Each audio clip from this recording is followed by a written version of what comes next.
तो देखो अभी फ्रेंड्स हम क्या देख रहे हैं, we are using the complete HTML tags and for that we take one example. This is one example, and if you want what is the output of this, so it is our just HTML H.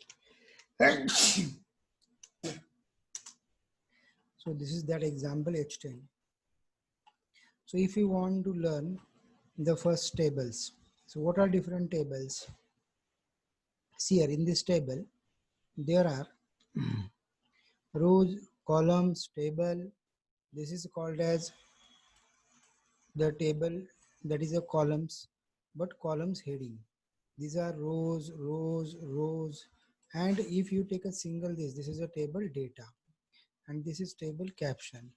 So what are different things you can observe when you open anything from the table? So table tag start हो गया, caption मतलब heading की तरह कुछ table का नाम, table के अंदर जो टेबल के हेडिंग कॉलम के नाम होंगे उसको कहते हैं टेबल हेडिंग। ये है टेबल रो, और टेबल रो यानी रो कितने, 1 2 3 4, देखो 4 रो है क्या, देखो 1 2 3 4, उसमें पहले जो है उनको कहते हैं table heading. So table heading and these are table data, table data, table data, ये टेबल डेटा। तो इसको थोड़ा कॉलम के साथ मैच करो, ये टेबल हेडिंग यानी कॉलम का हेडिंग, ये रो यानी हॉरिजॉन्टल रो, ये कैप्शन यानी नाम है, और ये table start and table and.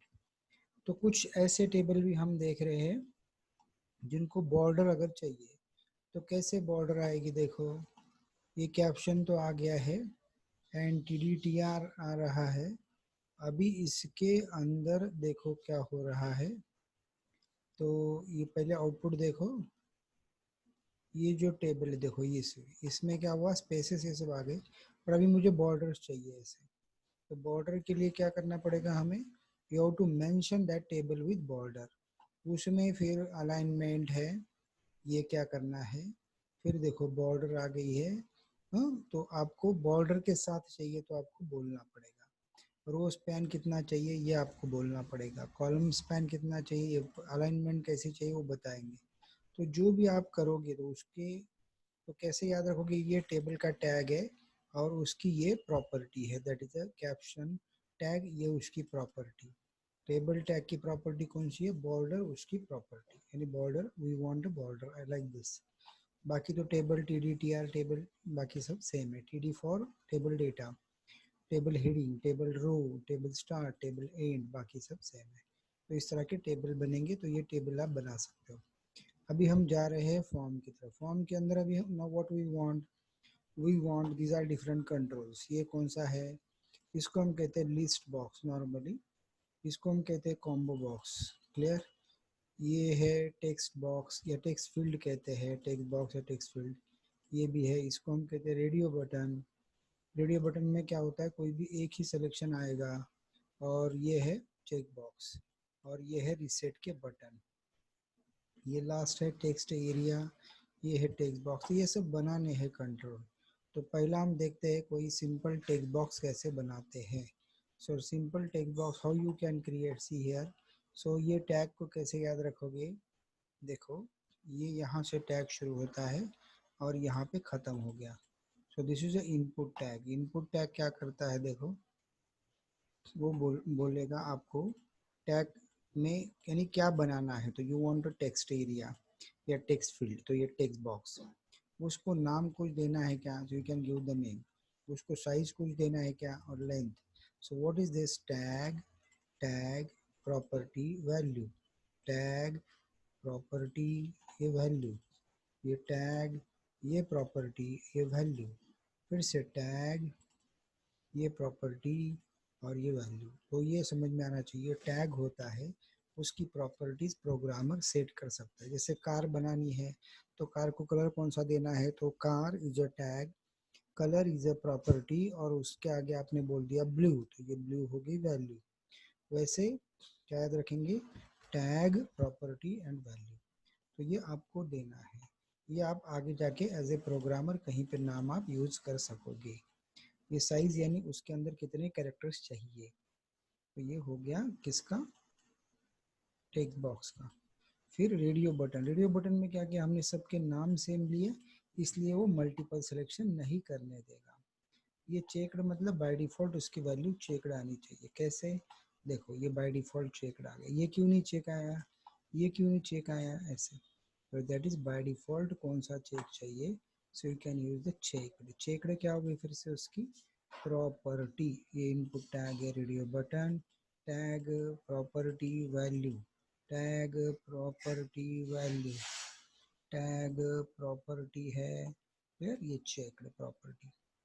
अभी मुझे टेक्स्ट एरिया बनाना है। टेक्स्ट एरिया, टेक्स्ट एरिया के अंदर क्या होता है, मल्टीपल लाइंस आएंगे। देखो ये है 1 2 3 4, 4 रो आ गए और ये बाकी बहुत सारे अक्षर लिख पाओगे। तो this is text area.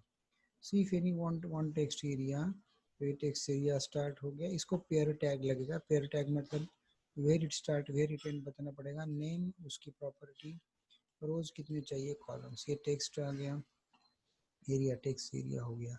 Radio buttons आ सकते हैं। और अभी सबमिट क्या है, देखो ये बटन, ये चेक बॉक्स कैसे बना, देखो टाइप चेक बॉक्स, रिसेट से रिसेट बटन बन गया। So what these are, you can create your control. So ये पूरा फॉर्म आप बना सकते हो। कौन सा क्या क्या कंट्रोल आ गए, ये नॉर्मल लाइफ में हम इसको, ये HTML में नहीं बोल रहे। HTML में आप इसमें सिलेक्शन या कुछ अलग बोलोगे। देखो यहाँ पे क्या बोला है, आप इसको सेलेक्ट बोल रहे हो, क्या बोल रहे हो इसको, सेलेक्ट। सेलेक्ट में क्या मल्टीपल ऑप्शन आ गए, तो ये क्या हो गया, लिस्ट बॉक्स। और मल्टीपल नहीं आया तो ये हो गया combo box. So that is the select. Clear. तो सेलेक्ट क्या है, ये मल्टीपल ऑप्शन के लिए भी है और ये सिंगल के लिए। इसमें मल्टीपल आ गया तो ये मल्टीपल सिलेक्शन कर पाओगे आप। जैसे यहाँ पे इधर नहीं, इधर एक ही सिलेक्शन कर पाओगे। So this is a combo box बोलते हैं इसको, लिस्ट बॉक्स बोलते हैं। और यहाँ पे आप इसको सेलेक्ट ही बोलोगे। सेलेक्ट मल्टीपल किया तो ये लिस्ट बॉक्स बन गया। और सेलेक्ट को आपने मल्टीपल नहीं बोला तो वो क्या बनेगा, सो इट बिकम जस्ट, उसकी प्रॉपर्टी मल्टीपल नहीं की तो वो सिंपल कॉम्बो बॉक्स बनेगा।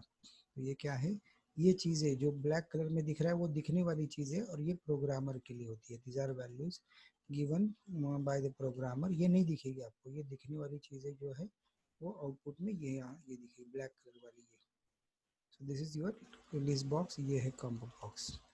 तो इस तरह के कंट्रोल आप बनाते हैं। इसी को, ये सब किसके अंदर आते हैं, फॉर्म के अंदर आते हैं।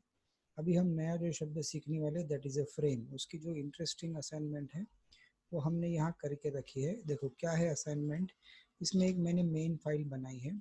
ये मेन फाइल को आप ओपन करोगे तो आपको ये इस तरह दिखेगा। ये this is my final output, जिसमें ये एक फ्रेम है ऊपर वाली, ये एक फ्रेम है और ये एक ऐसे है। तो ये 3 फ्रेम को बनाने, आपको ये फ्रेम बनानी है तो कैसे बनाओगे, पहले ये रो बनाओगे, ये रो बनाओगे, ये रो के फिर से 2 कॉलम बनाओगे। और इसमें मुझे इंटरेस्टिंग है, इसको क्लिक किया तो ये फाइल इधर ओपन, ये अलग अलग फाइल्स है 1 2 3 4। तो इसके सबके फाइल मैंने बना के रखे हैं और वो इसी फोल्डर के अंदर रखे हैं मैंने, JS नाम के फोल्डर के अंदर। इसलिए क्या हो रहा है, जब क्लिक किया तो फाइल इधर ओपन हो रही है, जब क्लिक किया तो फाइल इधर ओपन। अभी इंटरेस्टिंग है आपको देखना है कि ये फाइल इधर ही क्यों ओपन हो रही है, ऊपर नया नई फाइल कोई नया एरिया में क्यों नहीं ओपन हो रही है। जैसे कोई भी नहीं ओपन करते आप नॉर्मली ऐसे नया एरिया में ओपन होती है, हमको कैसा चाहिए, so that is the in the main, main के अंदर ही ओपन होनी चाहिए। तो that is your this is the main file. ये मेन फाइल के अंदर देखो, इसको क्लिक किया, इसको क्लिक किया तो ये अलग अलग जो फाइल ओपन हो रहा है दैट इन दिस एरिया। और ये है आपका हेडिंग, आप बोल सकते हैं कंपनी का नाम लिखो, यहाँ मेन्यू है और ये मेन्यू को क्लिक किया तो अलग अलग मेन्यू की फाइल ओपन हो रही। तो ये बेसिक आपको ये 3, एक रो, ये कॉलम, ये कॉलम बनाने हैं। तो ये कैसे बनाए देखो। तो पहले मैं आपको मेन फाइल बता रहा हूँ, ये मेन फाइल में कितने मैंने बोला, देखो ये 15/18 15/85 क्या है, चलो देखो 15/85 कैसे बना, ये 15 है, ये 85 टोटल। दूसरा 30 और 17 क्या हो गया, नीचे वाले के क्या किया हमने, फ्रेम सेट ये शुरू किए 2 कॉलम बनाने। कैसे बनाए, ये 30 है, ये अलग वाला 70 वाला। तो ये 30 70, अभी इसमें कौन सी फाइल ओपन करनी वो लिखा है। व्हाट इज दिस, ये इसको क्या कहते हैं, दैट इज कौन कहाँ पे, यानी किस एरिया में ओपन हो, उस फ्रेम का जो नाम है। तो हर फ्रेम को बनाना है, फ्रेम को नाम भी देने हैं। ये मेन वाली फाइल, ये टॉप वाली फाइल है, ये सॉफ्टवेयर वाली हार्डवेयर वाली सेल्स है, मार्केटिंग है। हाँ, और ये मेन्यू वाली फाइल।